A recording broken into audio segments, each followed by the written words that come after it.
देखो बच्चों, आज हम पढ़ेंगे वर्जन। ठीक है, वर्जन क्या है इसको समझ लेते हैं। अभी हमने आपको निस्तापन बताया है ना, निस्तापन आप लोग जान गए हो। देखो अब वर्जन क्या है, वर्जन का वास्तव में अर्थ जो होता है वो होता है भूनना, भूंजना जिसे हम बोलते हैं। ठीक है, तो अब इसका मतलब क्या है, यहाँ पे देखो सांद्रित अयस्क जो है, अब सांद्रित अयस्क जो हमारा है उसको हम क्या करेंगे, भूंजेंगे। समझ रहे हो कि नहीं? भूंजने का मतलब क्या होता है, देखो कोई भी चीज़ तभी भूंजी जा सकती है जब वो वायु वहाँ पे हो। समझ पा रहे हो कि नहीं? अगर वायु होगी तभी कोई चीज़ भूंज सकती है, अन्यथा नहीं भूंज पाएगी, क्योंकि आग जलाने के लिए वायु की आवश्यकता होती है। अब भूनने के लिए हमें किसी भी चीज़ को अगर भूनना तो थोड़ी बहुत मात्रा में वहाँ पे वायु होनी चाहिए। तो भर्जन जो किया जाता है ये वायु की उपस्थिति में किया जाता है। कैसा किया जाता है? और ये भी ना करोगे, ये भी ना करना कि वायु का झोंका एकदम तुम लगा दो वहाँ। वायु की नियंत्रित मात्रा होनी चाहिए, लिमिट में वायु होनी चाहिए। समझ पा रहे हो? जैसे इस समय इस रूम में लिमिटेड वायु है कि नहीं, है ना?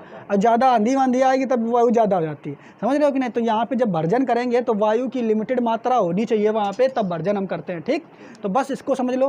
क्या होता है, सांद्रित अयस्क को वायु की नियंत्रित मात्रा उपस्थिति में, वायु की नियंत्रित मात्रा होनी चाहिए और उसकी उपस्थिति। ठीक है, वायु की नियंत्रित मात्रा की उपस्थिति में उस अयस्क के गलनांक के नीचे गर्म करने की प्रक्रिया ही क्या कहलाती है, भर्जन कहलाती है। बिल्कुल सिंपल सा है।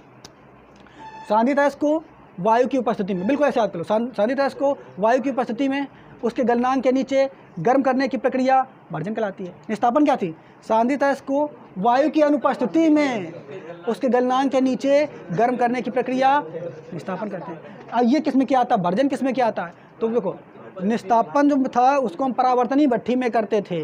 अब भर्जन को दो भट्टियों में कर सकते हैं, चाहो तो आप परावर्तनी भट्ठी में कर लो और चाहो तो आप वात्या भट्ठी में करो। ये कैसी होती है इनको हम आपको पढ़ाएंगे आगे। आप अभी इतना जान लो कि जो भर्जन है ये परावर्तनी भट्ठी में भी हो सकता है और वात्या भट्ठी में भी हो सकता है। क्लियर?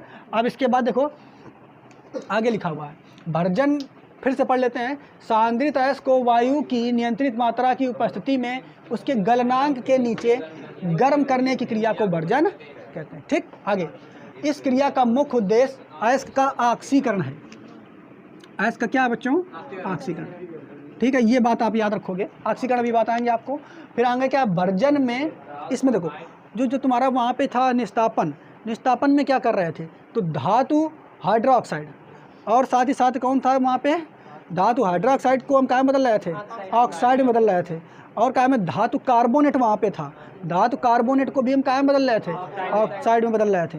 यहाँ पे देखो क्या में बदलेंगे, इस भर्जन में धातु सल्फाइडों को क्या बच्चों बदलना, इनको धातु सल्फाइडों को, यानी जिसमें सल्फर आ रहा हो। देखो धातु सल्फाइड है, इसमें सल्फर जुड़ा है, यस जुड़ा, देखो जुड़ा है कि नहीं। धातु सल्फाइडों को का ऑक्सीकरण धातु ऑक्साइडों में किया जाता है। देखो वहाँ पे धातु कार्बोनेटों को और धातु हाइड्रोक्साइडों को धातु ऑक्साइड में बदल रहे थे, और यहाँ पे किसको बदलना है, धातु सल्फाइडों को धातु ऑक्साइडों में बदलना है। धातु सल्फाइडों को कहाँ बदलना है, देखो इधर। और इसमें क्या होता है, इसमें सल्फर, आर्सेनिक, एंटीमनी इत्यादि ऑक्सीकृत होकर के उड़ जाती, ये अशुद्धियाँ जो हैं ये भी ऑक्सीकृत होकर के उड़ जाती है इसमें, किसमें, भर्जन में। देखो इधर ये तुम्हारा कापर पाइराइट जो है, कापर पाइराइट, कापर का निष्कर्षण हम आपको जब पढ़ाएंगे तो वहाँ पे बताएंगे कापर पाइराइट है। इसका जब भर्जन किया जाता है, देखो ये O2 है, ऑक्सीजन की उपस्थिति में, ऑक्सीजन अर्थात वायु की उपस्थिति में जब इसका भर्जन करते हैं तो भर्जन करने में क्या होता है कि तुम्हारा जो धातु सल्फाइड था, यस लगा था कि नहीं, धातु सल्फाइड जो है ये तुम्हारा क्या में चेंज हो जाता है, ऑक्साइडों के रूप में चेंज हो जाता है। लास्ट वाली रिएक्शन हमने नहीं लिखा, ये वाली देखो, धातु ऑक्साइड के रूप में चेंज हो चुका कि नहीं। ये रिएक्शन इस रूप से चलेगी, दो स्टेप में हो रही है। तो धातु सल्फाइड जो तुम्हारा था, देखो उसमें सल्फर लगा हुआ था कि नहीं, सल्फर लगा हुआ था, और लास्ट में देखो इसी में Fe में O जुड़ गया है। क्या जुड़ गया है, O। तो धातु सल्फाइड जो है वो क्या में चेंज हो चुकी है बच्चों, धातु ऑक्साइड में। समझ पा रहे हो कि नहीं?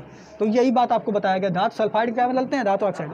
आगे लिख लेते हैं, भर्जन प्रक्रिया मुख्यतः परावर्तनी भट्ठी और वात्या भट्ठी में की जाती है। आगे उदाहरण के रूप में कापर पाइराइट से कापर के निष्कर्षण में निम्न क्रिया होती है। देखो इधर ये कॉपर पाइराइट है, ऑक्सीजन के साथ क्रिया कराएंगे तो कॉपर सल्फाइड बन जाएगा, साथ ही साथ फेरस सल्फाइड बन जाएगा और ये SO2 बन जाएगा। अब देखो यहाँ से फेरस सल्फाइड को उठाया और इसकी क्रिया फिर से ऑक्सीजन के साथ कराई, तो ऑक्सीजन के साथ कराने से देखो ये तुम्हारा क्या बन गया, फेरस ऑक्साइड यानी FeO बन गया। यहाँ पे देखो सल्फर था, सल्फर धातु सल्फाइड था कि नहीं, और धातु ऑक्साइड बन गया कि नहीं। बस यही तो काम किया है, धातु सल्फाइड धातु ऑक्साइड में बदल गया है ना। तो बस बिल्कुल याद रखना है। फिर से एक बार इसको रिवाइज कर लेते हैं। भर्जन क्या होता है? भर्जन क्या है? सांद्रित अयस्क को जब वायु की उपस्थिति में उसके गलनांक के नीचे हम गर्म करते हैं तो इस क्रिया को हम भर्जन कहते हैं। भर्जन प्रक्रिया जो होती है ये वात्या भट्ठी तथा परावर्तनी भट्ठी में कराई जाती है। और फिर क्या होता है, इसमें धातु सल्फाइड जो होते हैं वो धातु ऑक्साइड में बदल जाते हैं। समझ पा रहे हो कि नहीं? और कोई उदाहरण बचा हुआ क्या? हाँ, इसका मुख्य उद्देश्य क्या है? ऑक्सीकरण है। क्या है बच्चों? ऑक्सीकरण है। और ये उदाहरण आप इसका याद कर लोगे। ठीक, निस्तापन और भर्जन बिल्कुल लगी क्रियाएं हैं। निस्तापन में वायु की अनुपस्थिति में क्रिया गर्म करते हैं, इसमें वायु की उपस्थिति में गर्म करते हैं। अब हमारा अंतिम बचा है वो है प्रज्वलन। प्रज्वलन को हम आगे समझेंगे। ठीक है बच्चों।